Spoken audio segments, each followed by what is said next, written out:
और सबसे बड़े हर्ष का विषय क्या है कि आप लोगों को ना ये एफपीओ का कॉन्सेप्ट लेके आए हुए हैं, फार्मर प्रोड्यूसर कंपनी का कॉन्सेप्ट लेके आए हुए हैं, जहां आप लोगों को अवसर दिया जाता है कि आप किसान मिलकर मार्केटिंग का काम भी करें। अपने सेल कर रहे हैं, प्राकृतिक प्रोडक्ट सेल कर रहे हैं, खाद जो इंसेक्टिसाइड पेस्टिसाइड जो आज समाज को बर्बाद कर रहा है उससे मुक्त प्रोडक्ट आज आप लोगों के सामने रखे हुए हैं। अगर आप ना थोड़ा सा इतिहास के पन्नों को खंगालें और थोड़ा सा पीछे जाएं तो ना आपको बहुत इंटरेस्टिंग कहानियां सुनने को मिलेंगी, बहुत अच्छा लगेगा आपको।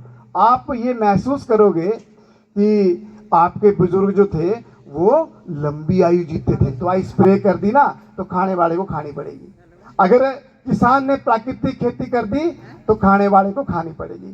किसान ने जो कर दिया उसमें बदलाव करने की हिम्मत क्षमता। आपको मिलेट्स के फायदे के बारे में कि मिलेट्स क्या है, किस लिए यूज थे, वो जो मिलेट्स मतलब मंडली खां थे तो यशपाल चंदेल जी, हिमाचल बाजार। नमस्कार। सबसे पहले तो मैं जो आयोजक हैं इनका धन्यवाद करता हूं, विशेष तौर के ऊपर अपने श्री रवि शर्मा जी का, जो कि प्रोजेक्ट डायरेक्टर सेवानिवृत्त हुए हैं आत्मा प्रोजेक्ट से, कि उन्होंने मेरे को यहाँ आने का मौका दिया और आप लोगों से रूबरू होने के लिए आमंत्रित किया। तो जैसे कि मिलेट्स की बात है तो सबसे पहले तो मैं कहना चाहूँगा कि ये जो आज का मेला है ये किसानों के लिए एक वरदान है। किस तरह से वरदान है कि जब हम किसान की बात करते हैं ना, किसान मतलब किसान शब्द के साथ ये सान शब्द लगा है ना, ये बड़ी ऊर्जा देता है। एक्चुअल में किसान जो है वो हमारी सोसाइटी की शान है, हमारी सोसाइटी, हमारे खान पान का समझे आप कि एक मूल आधार है। आज जो सिनेरियो खान पान का हमारे समाज में बना हुआ है, इस सिनेरियो को बदलने के लिए किसान का बहुत बड़ा योगदान हो सकता है।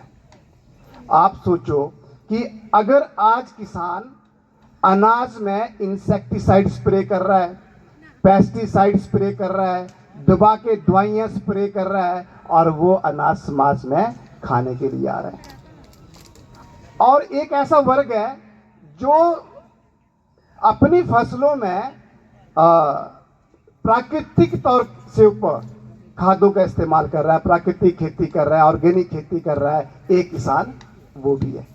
तो हमें और आपको तय करना है कि हमें कौन सा किसान बनना है। हमें वो किसान बनना है जो समाज को नष्ट करने का काम कर रहा है, या हमें वो किसान बनना है जो समाज को मजबूती देने का काम कर रहा है। तो किसान का बहुत बड़ा रोल है, इसलिए किसान का शिक्षित होना, किसान का समझदार होना, किसान में अवेयरनेस एक बहुत बड़ा विषय है। इसलिए आज प्रदेश सरकार, भारत सरकार चिंतित भी है और आप लोगों के लिए काम भी कर रही है, आप लोगों को जागरूक भी कर रही है, क्योंकि आज का हेल्थ सिनेरियो देखो कितना खराब हो चुका है, और उस हेल्थ सिनेरियो को दुरुस्त करने के लिए आपको विभाग पूरी तरह से जानकारी दे रहा है कि भाई मिलेट्स उगाओ, आप काली गेहूं उगाओ, आप देसी हल्दी उगाओ। और सबसे बड़े हर्ष का विषय क्या है कि आप लोगों को ना ये एफपीओ का कॉन्सेप्ट लेके आए हुए हैं, फार्मर प्रोड्यूसर कंपनी का कॉन्सेप्ट लेके आए हुए हैं, जहां आप लोगों को अवसर दिया जाता है कि आप किसान मिलकर मार्केटिंग का काम भी करें, अपने प्रोडक्ट को सेल करने का काम भी करें। तो हमें इन मौकों को चूकना नहीं है, इन मौकों को हमने लापरवाही में नहीं गुजारना है, क्योंकि हम यहाँ समय व्यक्त करने के लिए नहीं आए हैं, यहाँ हम सीखने के लिए आए हैं, यहाँ हम कुछ ना कुछ ग्रहण करने के लिए आए हैं। जितने एफपीओज आज यहाँ काम कर रहे हैं, देखो आप हर स्टॉल के ऊपर कितने अच्छे अच्छे प्रोडक्ट भी सेल कर रहे हैं, प्राकृतिक प्रोडक्ट सेल कर रहे हैं, खाद जो इंसेक्टिसाइड पेस्टिसाइड जो आज समाज को बर्बाद कर रहा है उससे मुक्त प्रोडक्ट आज आप लोगों के सामने रखे हुए हैं। तो इनको खरीदो, अपने घरों में लेके जाओ और एक नई पहल अपने परिवार से शुरू करो। तो मिलेट्स की जहाँ तक बात है, जैसे अभी शर्मा जी ने आपको बताया, क्योंकि शर्मा जी से मेरी अक्सर बहुत सारी चर्चाएं होती रहती हैं। ये भी एक बहुत अच्छी एफपीओ है, घुमारवी फार्मर प्रोड्यूसर कंपनी, उसके लिए बहुत बेहतर काम कर रहे हैं और बहुत अच्छे प्रोडक्ट निकाले इन्होंने भी। जैसे आप देखो साबुन की जहाँ तक बात है, आज मार्केट में ऐसे ऐसे साबुन देखने को मिलते हैं कि यूज़ करेंगे स्किन ऐसी रहती जैसे बिल्कुल इरिटेट सी, फिर हमें कोल्ड क्रीम लगानी पड़ती है, तब कहीं जाके उसकी शांत होती है। अगर हम कोल्ड क्रीम नहीं लगाएंगे तो हमारी शक्ल इतनी बदसूरत हो जाएगी कि 2-4 दिनों में हमारी पहचान भी नहीं हो पाएगी कि बंदा कौन है। तो इन्होंने ऐसे ऐसे साबुन निकाले जो केमिकल फ्री हैं, किसी भी तरह का केमिकल जो है आज इनके साबुन के अंदर नहीं है। तो ऐसे साबुन जो है आज ये मार्केट में लेके आ रहे हैं अपनी फार्मर प्रोड्यूसर कंपनी से। अभी मैं इनसे चर्चा करता था तो ये ना आप लोगों के लिए घराट का आटा लेके आए हुए हैं, ये आप लोगों के लिए देसी राइस के जो आटा है उसको लेके आए हुए हैं, देसी राइस के चावल लेके आए हुए हैं, बहुत अच्छे अच्छे प्रोडक्ट लेके आए हुए हैं। तो स्वाभाविक है कि सभी एफपीओ जो है इसी तरह अपने कर्तव्य के लिए जो है वो संघर्षरत है। तो मिलेट्स की जहाँ तक बात है, अच्छा मैं वैसे आपके साथ चर्चा आगे बढ़ाने से पहले मेरे को ये बताओ किसने मिलेट्स खाए हुए हैं, हाथ खड़ा करेंगे। थोड़ा सा ना कम्युनिकेशन जरूरी है, अगर मैं यहाँ से बोलता रहूँगा और हो सकता है कि आप में और मेरे में गैप रहा तो हम सही ढंग से ना मैं समझा पाऊँगा ना आप समझ पाएंगे। तो मैं जानना ये चाहता हूँ पहले कि कितने लोग ने मिलेट्स खाए हुए हैं, मोटा अनाज खाया हुआ है। मिलेट्स पता क्या होता है? मोटा अनाज, जिसको मोटा अनाज के नाम से जाना जाता है। जैसे आपका ज्वार है, बाजरा है, रागी है, किनुआ है, राजगीरा है, कोदो है, कंगनी है, हरी कंगनी है, कुटकी है, सांवा है, ऐसे बहुत सारे मिलेट्स होते हैं। तो आप लोगों ने मिलेट्स खाए हैं? नहीं खाए हैं ना। और देखो आपके बुजुर्गों ने खाए हुए हैं। अगर आप ना थोड़ा सा इतिहास के पन्नों को खंगालें और थोड़ा सा पीछे जाएं तो ना आपको बहुत इंटरेस्टिंग कहानियां सुनने को मिलेंगी, बहुत अच्छा लगेगा आपको। आप ये महसूस करोगे कि आपके बुजुर्ग जो थे वो लंबी आयु जीते थे। आपके बुजुर्ग जो थे वो 50-60 क्विंटल वेट को ऐसे उठा लिए करते थे। ऐसी कहानियां मिलेंगी आपको कि लोग जो था वो 2.5-2.5, 3-3, 400 ग्राम घी वैसे पी लिया करते थे। आपको ऐसी स्टोरियां मिलेंगी कि लोग ना आधा किलो गुड़ वैसे ही खा लिया करते थे। और इम्यून सिस्टम इतने स्ट्रांग कि किसी भी खाद्य पदार्थ का उनके ऊपर कोई नकारात्मक प्रभाव नहीं था। आज क्या होता है? आज क्या बोलते हैं? ओ भाई क्यों पाए पर 21 चम्मच पाए ज्यादा पाते, यही नहीं सिनेरियो आज का। चीनी खानी बस थोड़ी ही मड़िए पाए, मड़िए मैं ज़्यादा नहीं पीती चीनी, आधा चम्मच, ठीक है। तो सोचो कि सिनेरियो कितना बदल चुका है और कैसे बदला। जब हरित क्रांति आई उससे पहले तो हमारे लोग मंडल खाते थे, उससे पहले तो हमारे लोग जो थे वो ज्वार खाते थे, बाजरा खाते थे, कंगनी खाते थे। आज हमारे बच्चे क्या खा रहे हैं? हमारे बच्चे खा रहे हैं पिज्जा, बर्गर, मैदा, मैगी। अब सोचो कि जिन बच्चों की परवरिश इस तरह के अनाज से हो रही है उन बच्चों का भविष्य क्या होगा? ये बड़ा सोचने का विषय है और खासकर किसानों के लिए सोचने का विषय है, क्योंकि मैंने आपको पहले बोला कि किसान जो है वो किसी भी खेती का सबसे अमूल्य विषय है, अमूल्य अंग है। अगर किसान ने दवाई स्प्रे कर दी ना तो खाने वाले को खानी पड़ेगी, अगर किसान ने प्राकृतिक खेती कर दी तो खाने वाले को खानी पड़ेगी। किसान ने जो कर दिया उसमें बदलाव करने की हिम्मत, क्षमता किसी के अंदर नहीं है, चाहे कोई करोड़पति क्यों नहीं है, चाहे कोई IAS IPS अधिकारी कोई क्यों नहीं है। जिस अनाज में गलत स्प्रे होके आ गया उस दवाई को निकालने की ताकत किसी के अंदर नहीं है। तो ताकत किसके अंदर है? किसान के अंदर। तो किसान को अवेयरनेस लानी पड़ेगी। आज मेरे को शर्मा जी ने बोला कि चंदेल जी किसान आए हुए हैं, तो मैंने कहा यार हमारे समाज की शान आई हुई है। मैं चंडीगढ़ से भाग के यहाँ पे आ गया, बल्कि मेरा कार्यक्रम चंडीगढ़ में एक दिन और था। क्योंकि मैं आप लोगों से दूर नहीं जाना चाहता था, आप लोगों से बात करना चाहता था।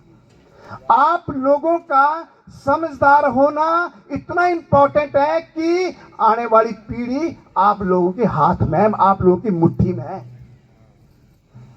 आप अगर अवेयरनेस से काम करेंगे तो हमारे बच्चे स्वस्थ जीवन जिएंगे, हमारे बच्चे अच्छा जीवन जिएंगे। आज आप अवलोकन करो, मेरे बोलने की जरूरत नहीं है, इसमें मेरे बोलने की आवश्यकता नहीं है। अगर आप अवलोकन करोगे, बताओ मेरे को कि घुटनों की दर्द का क्या हाल चाल है आजकल। हाल खराब है, मेरे को लगता है परिवार में कोई ना कोई मिल ही जाएगा दिग्गज, है ना। अब बताओ शुगर का क्या हाल चाल है। शुगर का भी खराब ही है ना, डिस्टर्ब हुई पड़ी है लोगों की। कभी 400 है, कभी 450 है, बेचारे दवाइयां खा रहे हैं, मरीज बने हुए हैं। दवाइयां खा खा के बेचारे शुगर की दवाई खा रहे हैं, पता लग रहा है किडनी चली गई। एक को ठीक कर रहे हैं, दूसरी खराब हो रही है। तो हो क्या रहा है, आज 5 साल का बच्चा डायबिटिक हो रहा है, 5 साल का बच्चा शुगरग्रस्त हो रहा है, 5 साल के बच्चे को कैंसर हो रहा है, 10 साल का बच्चा जो है उसको हार्ट अटैक हो रहा है। तो विषय क्या है? विषय हमारी सोच का है, हमारी सोच ही खराब हो चुकी है। हम लोग स्वाद के पीछे भागे हुए हैं। हम लोग कभी भी को प्रोडक्ट खरीदते हैं उसके कवर की सुंदरता को देख के खरीदते हैं।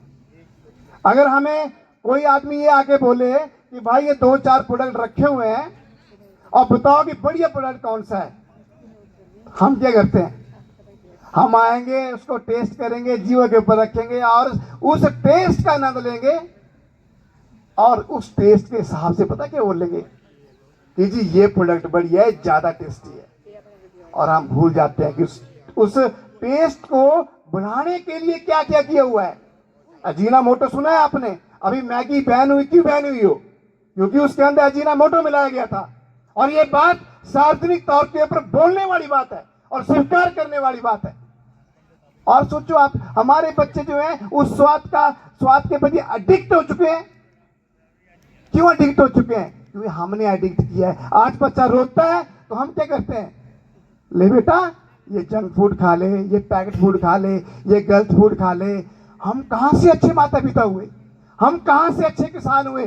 जब एक किसान जो है अपने खेतों में जाके इंसेक्टिसाइड और पेस्टिसाइड स्प्रे कर रहा है, लेकिन वो भूल रहा है ना कि भाई वो अनाज आपके घर में भी आएगा, आपका परिवार भी खाएगा, उसको आपके बच्चे भी खाएंगे। ऐसा थोड़ा नहीं होगा कि आपने खेतों में जाके दवाई स्प्रे कर दी, जहर स्प्रे कर दिया और जब उस अनाज को आप अपने घर में लेके आएंगे तो उसमें जहर उड़ जाएगा क्योंकि आपने खुद डाला हुआ है।